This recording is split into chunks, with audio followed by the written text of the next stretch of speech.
আরও একটি সেরা পুরস্কার পেলেন ছোট পর্দার জনপ্রিয় অভিনেত্রী কেয়া পায়েল।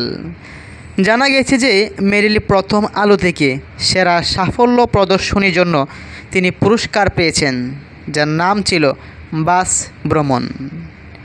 এক পোস্টে অভিনেত্রী গত 17 মে তিনি লিখেছেন, সেরা সাফল্য পুরস্কার, আমাকে ভোট দেওয়ার জন্য সবাইকে ধন্যবাদ। জুড়িয়ে দিয়েছেন ভক্তদের উদ্দেশ্য লাভ ইমোজ। ধন্যবাদ জানিয়েছেন যারা পুরস্কার দিয়েছেন তাদেরকে, ধন্যবাদ জানিয়েছেন মহিদুল মহিমকে এই অসাধারণ নাটকটি তৈরি করার জন্য, যে নাটকটির নাম ছিল বাস ভ্রমণ।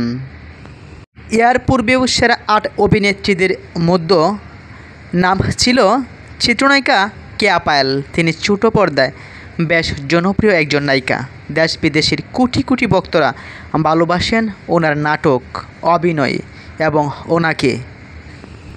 মেরিল প্রথম আলো পুরস্কারের প্রথম আসর বসেছিল 1999 সালের 12 মার্চ। সেই আসর থেকেই মেরে আসা এই পর্যন্ত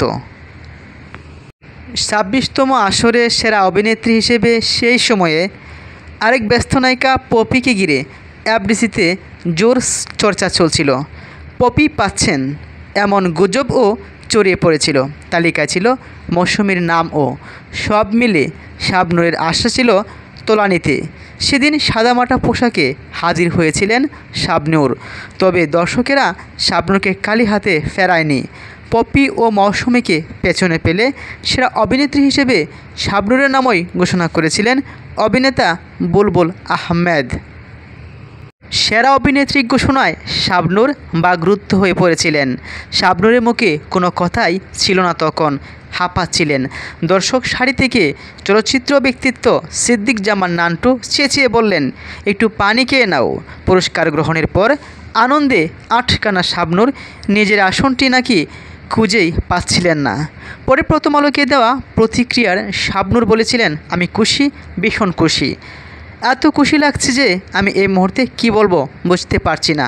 1999 সালের আয়োজিত মেরিল প্রথম আলো তারকা জরিপ ও সমালোচক পুরস্কার, 1998 সালে তারকা জরিপে সেরা অভিনেত্রী পুরস্কার পেয়েছিলেন শাবনূর। 12 মার্চ সন্ধ্যায় ঢাকার হোটেলে শেরাটনের বলরুমে বসেছিল জরিপ ও সমালোচক পুরস্কার শাখা। মোট 15টি বিভাগে পুরস্কার দেওয়া হয়েছিল সেদিন। তখন থেকেই জরিপ ও সমালোচক পুরস্কারের সেরা অভিনেত্রী, সেরা অভিনেতা বাংলাদেশে অনেক অভিনেতা অভিনেত্রীরাই পাচ্ছেন। তার ওই ধারাবাহিকতায় চিত্রনায়িকা কেয়া পায়েলও পেয়েছেন বাস ভ্রমণ নাটকের জন্য সাফল্যর প্রদর্শনীর সেরা পুরস্কার পেয়ে এই নায়িকা অনেকটাই উচ্ছ্বসিত। সকলের কাছে চেয়েছেন দোয়া, বলেছেন আরও দারুণ কিছু উপহার দেব আপনাদেরকে।